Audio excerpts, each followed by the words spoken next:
بسم الله الرحمن الرحيم. الحمد لله رب العالمين، والصلاة والسلام على النبي الكريم، أما بعد. أعوذ بالله من الشيطان الرجيم. میں اللہ کی پناہ میں آتا ہوں شیطان مردود کے شر سے. بسم اللہ الرحمن الرحیم. شروع کرتا ہوں اللہ کے نام سے جو سب پر مہربان نہایت مہربان ہے. ویل لکل ہمزۃ لمزہ الذی جمع مالا وعددہ. بڑی تباہی اور بربادی ہے ہر ایسے شخص کے لیے جو عیب جوئی کرنے والا اور تانا دینے والا ہے، جس نے مال جمع کیا ہے اور اسے گن گن کر رکھتا ہے. یحسب انما لہ اخلد. وہ گمان کرتا ہے کہ اس کا مال اسے ہمیشہ باقی رکھے گا. کلا لینبذن فی الحطمہ وما ادراک ما الحطمہ. ہرگز نہیں، وہ ضرور بھی ضرور پھینکا جائے گا اس جگہ میں جو چور چور کر دینے والی ہے. اور آپ کیا جانیں کہ وہ چور چور کر دینے والی چیز کیا ہے؟ نار اللہ الموقدہ التی تطلع علی الافئدہ. اللہ کی آگ جلائی ہوئی ہے جو دلوں پر پہنچتی ہے. انہا علیہم مؤصدہ. بلا شبہ وہ آگ ان پر بند کر دی گئی ہے. فی عمد ممددہ. وہ لوگ آگ کے ستونوں میں گرے ہوئے ہوں گے. الحمدللہ سورہ فیل سے جو ہم نے سورت کا سلسلہ شروع کیا تھا، سورہ ناس تک وہ مکمل ہوا. اب اس سے اوپر کی سورت ہے یہ سورہ ہمزہ. اس سے اوپر ہے سورت العصر، جس کی انشاءاللہ کل تفسیر ہم سنیں گے. سورت العصر میں اللہ تعالیٰ نے کامیاب ہونے والوں کی صفات بیان کی تھی اور قسم کھا کر یہ بات کہی کہ سب لوگ ہلاک ہونے والے ہیں اور تمام انسان تباہ اور برباد ہو جائیں گے، نقصان اور گھاٹے میں رہیں گے. لیکن جن لوگوں میں یہ صفات ہو کہ وہ ایمان لائے، اچھے اعمال کریں، حق پر خود جمیں اور دوسروں کو حق پر جمنے کی دعوت دیتے رہیں اور حق کی دعوت دیتے رہیں، ایسے لوگ کامیاب ہیں. اس صورت میں ناکام ہونے والوں کی صفت بیان کر رہے ہیں سورۃ الہمزہ میں کہ ناکام ہونے والے لوگ کون ہیں جن کے لیے آخرت میں بڑا عذاب ہو. ان کی بھی خاص صفت ذکر کی ہے اور ساتھ میں ان کا انجام بھی بیان کیا ہے کہ ان کی ان کرتوتوں کی وجہ سے انہیں ہم کیا سزا دینے والے ہیں. سورت کا نام سورۃ الہمزہ ہے کیونکہ اس سورت کی پہلی آیت میں لفظ ہمزہ آیا ہے، اس لیے اس کا نام سورہ ہمزہ رکھا گیا ہے. اس میں کل 9 آیات ہیں. یہ سورت نازل ہوئی تھی ایک خاص واقعے کے تحت. جب حضور اقدس صلی اللہ علیہ وسلم نے دین کی دعوت دینا شروع کی تو دھیرے دھیرے یہ دعوت پھیلنے لگی اور پھر جب یہ بہت زیادہ اپنا اثر دکھانے لگی اور مکہ کے بڑے بڑے جو سردار تھے، سماج کے بڑے تھے، انہوں نے دیکھا کہ اب یہ کام رکنے کا نہیں ہے، یہ سلسلہ آگے بڑھتا جائے گا اور اگر اسی طرح بڑھتا رہا تو مکہ میں ہماری سرداری خطرے میں آ جائے گی اور ہمارا جو نام ہے اور جو مقام ہے وہ سب کیا ہو جائے گا؟ ختم ہو جائے گا. تو سر جوڑ کر بیٹھے کہ اب کیا کرنا چاہیے. تو پھر انہوں نے ایک پلان بنایا کہ اب جو ہے مجلس جمع اور ہر جگہ پر محمد عربی صلی اللہ علیہ وسلم کو بدنام کرو، ان کی برائیاں کرو. تو انہوں نے کام شروع کیا. پیٹھ پیچھے ہر جگہ جا کر یہ لوگ کیا کرتے تھے؟ حضور کے بارے میں، مسلمانوں کے بارے میں الٹی سیدھی باتیں اڑاتے تھے. اور بعض بدبخت وہ تھے جو منہ بمنہ روبرو حضور کے سامنے اور صحابہ کرام کے سامنے انہیں الٹے سیدھے تانے دیتے تھے. یہ کام کرتے تھے اور ان کی یہ باتیں ایسی ہوتی تھی کہ حضور کو بہت گرا گزرتی تھی، مسلمانوں کو بہت تکلیف ہوتی تھی. خود قرآن میں اللہ تعالیٰ فرماتے ہیں وَلَقَدْ نَعْلَمُ أَنَّهُمْ أَنَّكَ يَضِيقُ صَدْرُكَ بِمَا يَقُولُونَ کہ ہمارے محبوب ہم جانتے ہیں کہ ان کی باتوں کی وجہ سے آپ کا سینہ تنگ ہوتا ہے، یعنی آپ کو بہت بوجھ پڑتا ہے ان کی باتوں کی وجہ سے، لیکن قرآن نے کہا فسبح بحمد ربک وکن من الساجدین، تمہارا کام یہ ہے کہ تم ان کے جواب میں مت پڑھو، بلکہ اللہ کی حمد اور پاکی کے ساتھ اس کی تسبیح بیان کرو اور اللہ سجدہ کرنے والوں میں شامل ہو جاؤ، یعنی کثرت سے اللہ کے سامنے نمازیں پڑھو، سجدہ کرو اور اللہ کی طرف رجوع کرو۔ وَاعْبُدْ رَبَّكَ حَتَّى يَأْتِيَكَ الْيَقِينُ، تمہارا کام یہ ہے کہ اللہ کی عبادت کرو یہاں تک کہ موت کا وقت آ جائے، یہ حضور کو فرمایا گیا ہے۔ ان شرارتوں کی وجہ سے بہرحال حضور اقدس صلی اللہ علیہ وسلم کو اور مسلمانوں کو دینی تکلیف ہوتی تھی، الفاظ ہوتے ہیں، بہرحال اس سے تکلیف ہوتی۔ جیسے کسی مجلس میں کوئی بزرگ تھے، قرآن کریم کی تلاوت کی یا کسی اور تسبیح کی فضیلت بیان کر رہے تھے کہ ایک کلمہ پڑھو اس پر اتنا ثواب ملے گا۔ ایک دنیا دار آدمی کھڑا ہوا وہ کہنے لگا کہ ایک لفظ میں ایسی تاثیر کیسے ہو سکتی ہے، ایک لفظ میں ایسی تاثیر کیسے ہو سکتی ہے کہ دل کی دنیا بھی بدل جائے، آخرت کے اتنے بڑے بڑے ثواب بھی مل جائے۔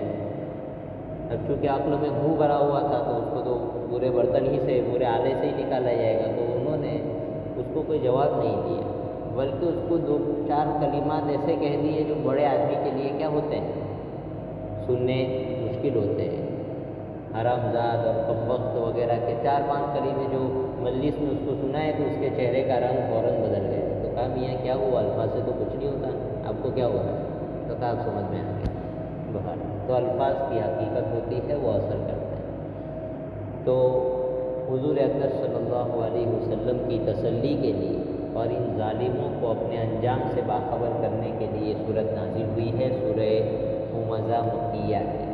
اس صورت میں جن لوگوں کے یہ کرتوت تھے وہ کرتوت تو ذکر کیے ہیں، لیکن ان کے نام نہیں گنائے قرآن کریم نے۔ یہ اس بات کی طرف اشارہ ہے کہ جو بھی یہ کام کرے گا اس کو یہ سزا دی جائے گی، چاہے واقعہ خاص تھا اور اس خاص واقعے کی وجہ سے صورت نازل ہوئی ہے، لیکن اب ان لوگوں کے ساتھ یہ سزا خاص نہیں رہی، بلکہ آئندہ جو بھی اس طرح کی حرکتیں کرے گا ان سب کے لیے ایسی سزا کی خوشخبری ہے۔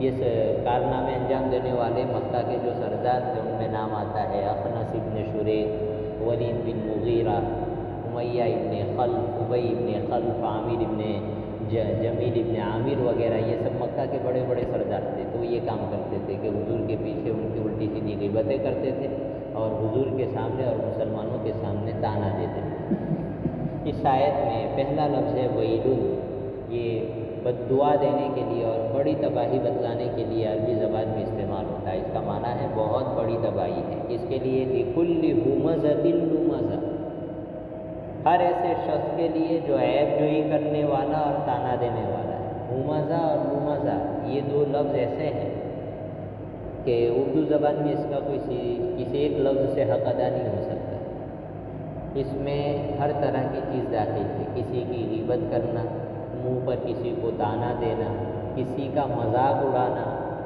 کسی کی تحقیر کرنا، انسلٹ کرنا، سب چیزیں اس میں داخل ہے۔ حتیٰ کہ اخبارات میں جو کارٹون بنے ہوئے آتے ہیں جس میں کسی کا خاص مذاق اڑایا گیا ہو تو وہ بھی اسی میں شامل ہے۔ اس طرح کی حرکتیں کرنے والوں کے لیے بڑی سزا ہے۔ جیسے ابھی کچھ وقت پہلے فرانس سے وہ جو بدتمیزی کی گئی تھی حضور اقدس صلی اللہ علیہ وسلم کے بارے میں، خاکوئی کے ذریعے کی گئی تھی، وہ سب چیزیں اس میں شامل ہیں۔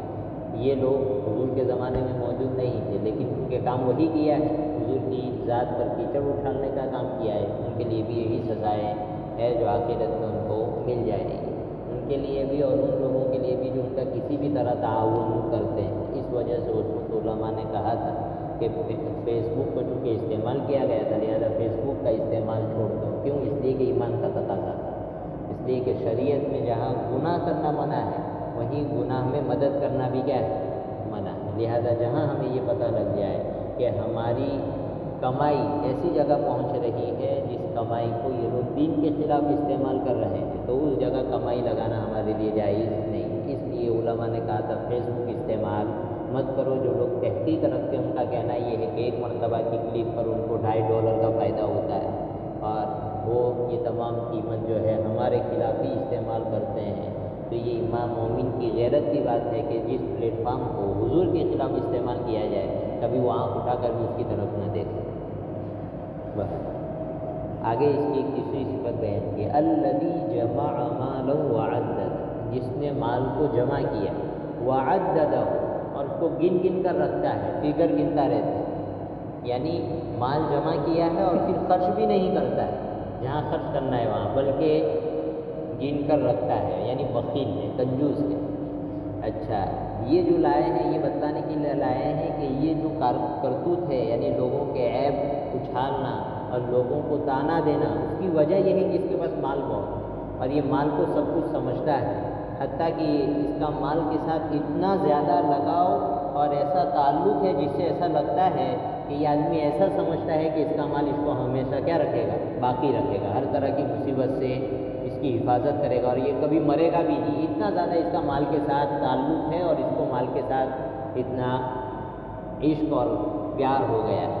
قرآن کہتا ہے یحسب ان مالہ اخلدہ، اس کا گمان ہے کہ اس کا مال اس کو کیا رکھے گا، ہمیشہ باقی رکھے گا، یعنی ہر آنے والی مصیبت کو ہم مال سے کیا کر لیں گے، نمٹا دیں گے، دیکھ لیں گے۔ تو جو آدمی مال کی وجہ سے اپنے کو امر سمجھتا ہے اور یہ سمجھتا ہے کہ مال کی وجہ سے ہمارا کوئی نہیں بگاڑ سکتا، قرآن کہتا ہے جس کے دل و دماغ میں یہ بات بیٹھے گی اس سے یہ کام ہوگا کہ وہ کسی کے دل کا خیال نہیں رکھے گا، وہ ہر کسی کا دل توڑ سکتا ہے، وہ کسی کے بھی عیب جوئی کر سکتا ہے، کسی کی بھی انسلٹ کر سکتا ہے اور کسی کے منہ پر کچھ بھی بول سکتا ہے۔ وہ جس کے دماغ میں یہ نشہ چڑھ گیا کہ مال ہی سب کچھ ہے اور میرے پاس تو مال ہے، میرا کوئی کچھ بگاڑ سکتا نہیں ہے، میں سماج کا بہت بڑا مالدار ہوں، اس کے لیے قرآن کہتا ہے کہ یہ مال ہی ہے جس کے نشے نے اس کے یہ کام کروائے ہیں کہ وہ لوگوں کو تانا دیتا ہے اور لوگوں کے عیب اچھالتا پھرتا ہے۔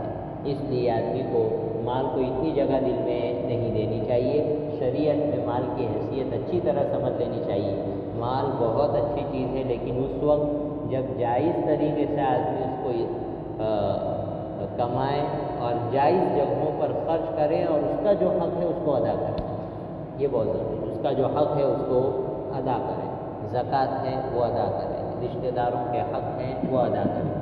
جو اس طرح نہیں کرے گا بلکہ اپنی ذات پر بھی خرچ نہیں کر رہا ہے اور صرف بینک بیلنس جمع ہو رہا ہے، جیسے وہ بنیا تھا، بنیے کے علاج کا مسئلہ پیش آیا تو اس نے طبیب سے کہا کہ پرانے زمانے تاکہ جوڑ لگاؤ کتنا ہوتا ہے، اس نے کہا اتنا پیسہ ہوتا ہے آپ کے علاج میں، کہا ٹھیک ہے، اب کفن کا جوڑ لگاؤ کتنا ہوتا ہے، کہا کفن کا اس سے کم ہوتا ہے، بولے مجھے مرنا ہے، رہنے نہیں خرچ کریں۔ تو ایسے ہوتے ہیں۔ ایک آدمی تھا، اس کو مال سے اتنا تعلق تھا کہ پہلے زمانے میں اس نے زمین دروازہ بنا رکھا تھا اور روم چھوٹا سا زمین کے اندر بنا رکھا تھا، وہیں سب اپنے مل کے جمع کرتا تھا، نہ بیٹے کو پتہ نہ بھائی کو پتہ کیا ہو رہا ہے، اور دروازے کو پتہ نہیں اس طرح کا اس نے بنا کر رکھا تھا کہ وہی کھل سکتا تھا، کوئی اور نہیں کھل سکتا تھا، کھل جا سم سم والا معاملہ تھا اس کا۔ اب جب ایک مرتبہ وہ کنجوس اس میں گھسا تو اندر سے دروازہ بند ہو گیا، اسی میں گھٹ کے مر گیا۔ تو میاں مال تو کسی کے کام آنے والا نہیں ہے۔ قرآن یہ کہتا ہے کہ جن لوگوں کا مال کے ساتھ ایسا تعلق ہو جائے کہ ہر وقت دل و دماغ پر مال سوار ہے، تو ایک تو وہ مال سے فائدہ نہیں اٹھائے گا، ساتھ میں اس کے اندر یہ عیب پیدا ہو جائے گا کہ وہ لوگوں کو عیب تانے دیتا پھرے گا اور لوگوں کی غیبتیں کرتا پھرے گا، اور اس کو کوئی خوف اور خطرہ اس لیے نہیں ہوگا کہ وہ یہ سوچے گا کہ کیا ہوگا، میرا مال ہے میں دیکھ لوں گا، بہت مالدار ہوں، مجھے کوئی کچھ کہہ سکتا نہیں ہے۔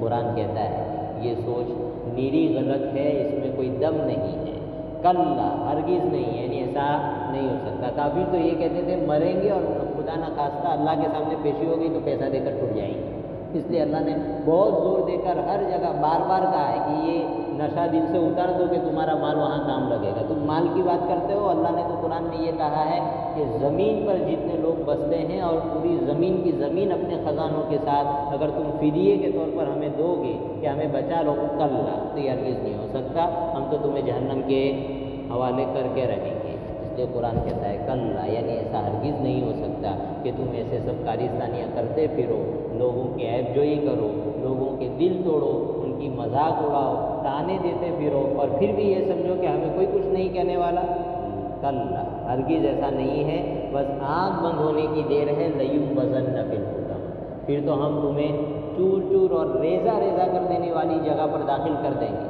اور قرآن کریم کا انداز تو دیکھیں، حطمہ کا تعارف قرآن کہتا ہے وما ادراک ما الحطمہ۔ یہ قرآن کا ایک خاص انداز ہے کہ جب اللہ کسی چیز کی ہولناکی اور اس کے خطرناک ہونے کو بتلانا چاہتے ہیں تو سوال کرتے ہیں کہ تم جانتے ہو ہم جس چیز کے بارے میں کہہ رہے ہیں وہ چیز کیا ہے؟ جیسے اللہ قیامت کا تعارف کرواتا ہے تو کہتا ہے الحاقۃ ما الحاقۃ، پھر کہتا ہے وما ادراک ما الحاقۃ، تم جانتے ہو حقہ کیا ہے اور تمہیں کیا معلوم کہ حقہ کیا ہے؟ لو ہم بتاتے ہیں تمہیں حقہ کیا ہے۔ دوسری جگہ اللہ قرآن کا تعارف کرواتا ہے تو کہتا ہے القارعۃ ما القارعۃ، پھر آگے کیا کہتا ہے وما ادراک ما القارعۃ، تم جانتے بھی ہو یعنی تمہیں معلوم، تمہیں کیا معلوم کہ قاریہ کیا چیز ہے؟ پھر اللہ آگے بتا رہا ہے کہ قاریہ یہ چیز ہے۔ تو یہاں اللہ کہہ رہے ہیں کہ ایسے لوگوں کو جن کو یہ نشہ ہے کہ ان کا مال ہر جگہ کام لگے گا، ہم حطمہ میں داخل کریں گے۔ پھر اللہ کہہ رہے ہیں وما ادراک ما الحطمہ، تمہیں کیا معلوم کہ حطمہ کیا چیز ہے؟ لو ہم ہی بتا دیتے ہیں کیا چیز ہے۔ قرآن کہتا ہے نار اللہ الموقدہ، لوگوں سن لو یہ اللہ کی آگ ہے جسے اللہ نے دہکا رکھا ہے، جسے اللہ نے جلایا، جلانے والا بہت بڑا ہے۔ اس کی نسبت کی گئی ہے اللہ کی طرف، آگ کی نسبت اللہ کی طرف، اللہ کے ساتھ جوڑا گیا ہے۔ نار اللہ، اللہ کی آگ کیوں جوڑا گیا ہے؟ تاکہ پتہ لگ جائے کہ یہ آگ اللہ کے قہر، اس کے غضب اور غصے کی ترجمان ہوگی۔ اب اللہ کا غصہ اور غضب بہت بڑی چیز ہے۔ الموقدہ، جسے جلا رکھا ہے، اس کی صفت قرآن بیان کرتا ہے التی تطلع علی الافئدہ، یہ آگ دلوں پر غلبہ حاصل کر لے گی۔ کیا مطلب؟ دنیا میں ہم دیکھتے ہیں کہ جب آدمی جلایا جاتا ہے تو ہوتا یہ ہے کہ پہلے جسم کے ظاہری اعضاء جلتے ہیں، چمڑی جلتی ہے، یہ جلتی ہے، اور جب تک معاملہ اندر تک کی ہر چیز کے جلنے تک پہنچے اس سے پہلے آدمی کی روح کیا ہو جاتی؟ قبض ہو جاتی۔ لیکن قرآن کہتا ہے کہ آخرت کا معاملہ ایسا نہیں ہے۔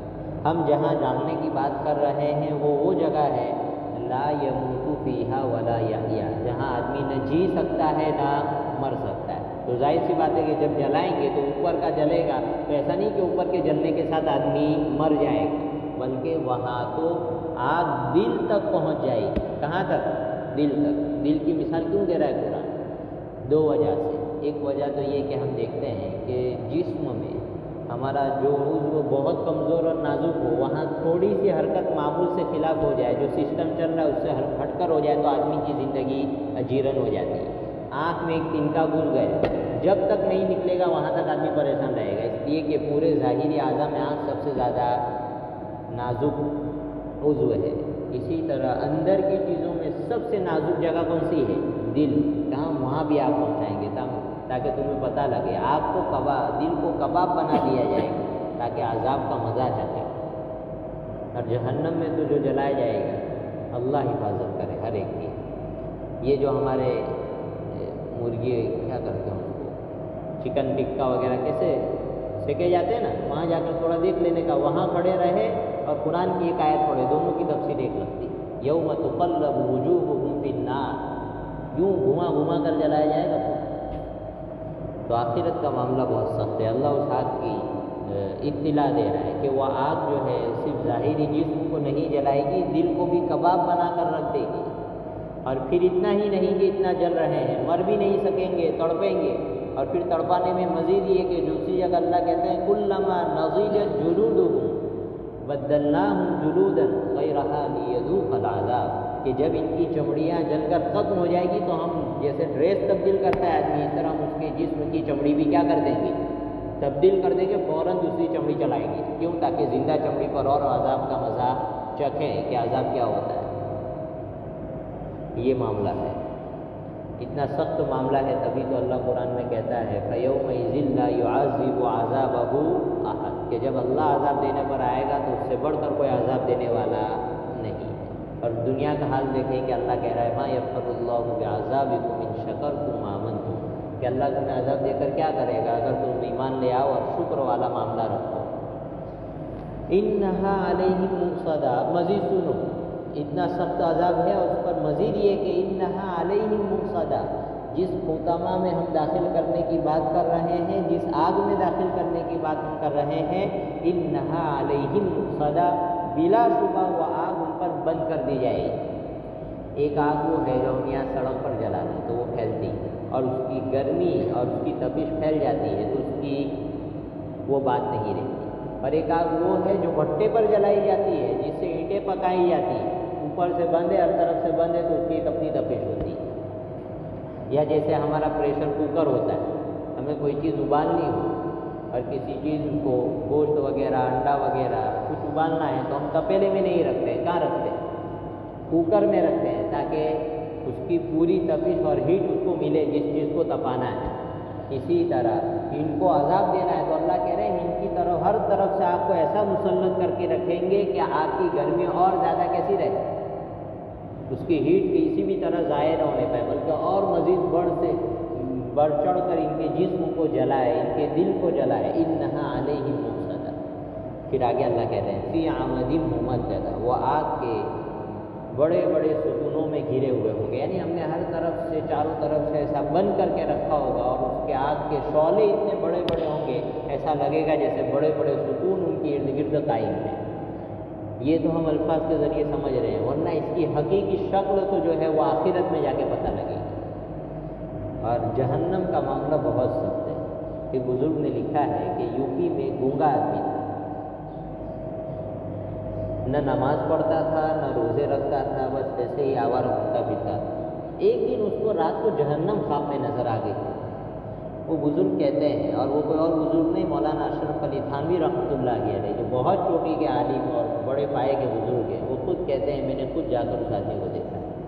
وہ اپنے اشاروں سے جہنم کو اس انداز میں بیان کرتا تھا کہ روح آدمی کی کانپ جائے، رونگٹے کھڑے ہو جاتے تھے، اور وہ آدمی 5 ٹائم کا نمازی اور پکا روزے والا بن گیا۔ صرف ایک جھلک اس کو دکھا دی گئی تھی خواب میں جہنم کی۔ بہت سخت جگہ ہے اور کوئی اس کی طاقت نہیں رکھتا۔ اسی لیے حضور اقدس صلی اللہ علیہ وسلم نے خصوصیت کے ساتھ رمضان المبارک میں یہ تلقین اور یہ تعلیم دی تھی کہ 4 کام ضرور کرنا۔ اس میں ایک یہ تھا کہ آدمی جنت کا سوال کرے اور جہنم سے اللہ کی حفاظت میں آ جائے، اللہ کی پناہ مانگے جہنم سے، اللہ حفاظت کرے۔ کوئی آدمی اس کی طاقت نہیں رکھتا ہے۔ اور اللہ تعالیٰ جنت میں جب جنتیوں کو بھیجیں گے تو پہلے جہنم میں بتائیں گے کہ دیکھو تم نے اعمال کیے جنت والے، تھوڑی جہنم میں اپنی جگہ بھی دیکھ لو۔ ہر آدمی کی جو بھی دنیا میں پیدا ہوتا ہے اس کی جنت میں بھی جگہ فکس ہے اور جہنم میں بھی جگہ فکس ہے۔ جنت والے عمل کرے گا جنت میں جائے گا، جہنم والے عمل کرے گا تو جہنم میں جائے گا۔ لیکن جنت میں جانے سے پہلے اسے وہ جگہ دکھا دی جائے گی کہ لو دیکھو یہ جو فلانی جگہ ہے نا یہ تمہارے لیے متعین تھی، یہ تو ہماری توفیق تھی کہ تم نے اچھے اعمال کر لیے، تم جنت میں جا رہے۔ تو پھر جنت میں جا کر کیا ہوگا؟ شکر کی کیفیت پیدا ہوگی اور اللہ کا شکر ادا کریں گے کہ اللہ نے ہمیں جہنم سے بچا دیا۔ اور جو جہنم میں جائیں گے ان کو بھی بتایا جائے گا لو دیکھ لو جنت میں فلانی جگہ تمہارے لیے ہم نے بنا کے رکھی تھی لیکن تم ناکارہ نکلے، اس لیے اب تمہیں نہیں دی جا رہی، اب تم جہنم میں جاؤ۔ بلکہ جنتیوں کو تو یہاں تک دکھایا جائے گا جب حساب کتاب ہو جائے گا، جنت میں جانے سے پہلے زندگی کے وہ اوقات دکھائے جائیں گے جس میں انہوں نے نافرمانی کی، یا نافرمانی نہیں کی تو کم از کم اللہ تعالیٰ کے ذکر سے کیا رہے، غافل رہے۔ ان کو دکھایا جائے گا دیکھو یہ فلاں وقت ہے جس میں تم نے ہمارا ذکر نہیں کیا تھا، اگر تم کرتے تو تمہیں اتنے رتبے اور درجے دیے جاتے۔ اس لیے آتا ہے لا يتحسر اہل الجنت الا على ساعۃ مرت بهم لم يذكر الله تعالی فی او کما قال علیہ الصلوۃ والسلام، کہ اہل جنت کو کسی چیز کی حسرت نہیں ہوگی، بس اس گھڑی اور اس لمحے پر حسرت ہوگی جس میں اللہ کو اس نے یاد نہیں کیا۔ تو ہم لوگ جنت اور جہنم کے لفظ سے تو اتنے مانوس ہے کہ کچھ سمجھتے ہی نہیں، لیکن حقیقت یہ ہے کہ بہت بڑی چیز سمجھنے کی ہے۔ عقل مند آدمی اس کی حقیقت کو سمجھ جائے تو جنت کے کمانے سے اور جہنم سے بچنے میں وہ کوئی کمی نہیں چھوڑ سکتا۔ اللہ تعالیٰ ہمارے اس آخرت کے عذاب سے بھرپور حفاظت فرمائے۔ جنت کو اللہ نے ایسا بنایا ہے کہ کوئی آدمی دل میں بھی اگر 3 مرتبہ التجا کرے تو جنت خود پیش ہو کر اللہ کے سامنے اس کی سفارش کرتی ہے کہ پیارا اللہ اس بندے کو جنت عطا فرما دیجیے۔ جو آدمی دل میں بھی 3 مرتبہ دعا کرتا ہے کہ اللہ مجھے جہنم سے محفوظ فرما لیجیے، تو اللہ تعالیٰ نے جہنم کو یہ صلاحیت دی ہے کہ اس کو فوراً سنائی دیتا ہے کہ فلانا مجھ سے کیا مانگ رہا ہے، پناہ مانگ رہا ہے، وہ اللہ کے سامنے پیش ہو کر ہمارے لیے کیا کرتی ہے، سفارش کرتے ہیں کہ اللہ اس سے میری حفاظت فرمائیے۔ جہنم بہت بری جگہ ہے۔ جہنم کا ایک حصہ تو وہ ہے جو خود جہنم اس سے حفاظت مانگتی ہے کہ اللہ اس سے میری حفاظت فرمائے، اس کے بعد حصے نے مجھے کھا گیا، مجھے ختم کر دیا۔ جہنم بہت بری جگہ ہے، اللہ حفاظت کرے، جسے اللہ بچائے وہی بچ سکتا ہے۔ اور والمعصوم من عصم اللہ جس پر رحم فرما دے، اسی لیے آدمی کو دعا کرنی چاہیے کہ اللہ اپنے فضل اور کرم سے کیا فرما، ہمیں نیکی کی راہ پر چلا۔ کم از کم آدمی گناہ کی راہ سے توبہ کرے، توبہ بھی تو قیامت کے دن کام آئے گی کہ چلو اس سے گناہ ہوئے تھے تو کم از کم اس نے معافی مانگ کر کوشش تو کی تھی نیک راہ پر چلنے کی۔ تو یہ جہنم کا معاملہ ہے۔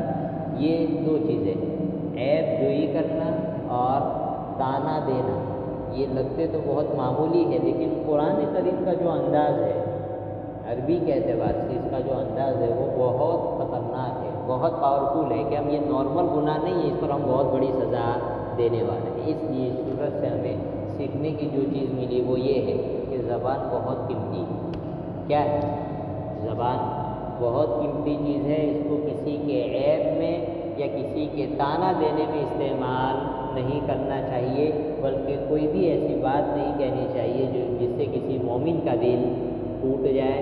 ہم لوگ بہت سی مرتبہ اپنے ساتھیوں میں مذاق کے راستے سے اس کا اتنا برا حال کرتے ہیں کہ وہ آدمی اپنی ذلت محسوس کرتا ہے۔ اس کی اجازت نہیں۔ مستی مذاق میں اتنی اجازت ہے کہ آپ جو بات کر رہے ہیں وہ جھوٹی نہ ہو، اور جس سے مذاق آپ کر رہے ہیں اس کا دل نہ ٹوٹنے پائے۔ یہ دو چیزیں بہت ضروری ہے شریعت میں، تو ہی آپ اپنے دوست سے بھی دل لگی کر سکتے ہیں۔ اللہ تعالیٰ ہماری حفاظت فرمائے۔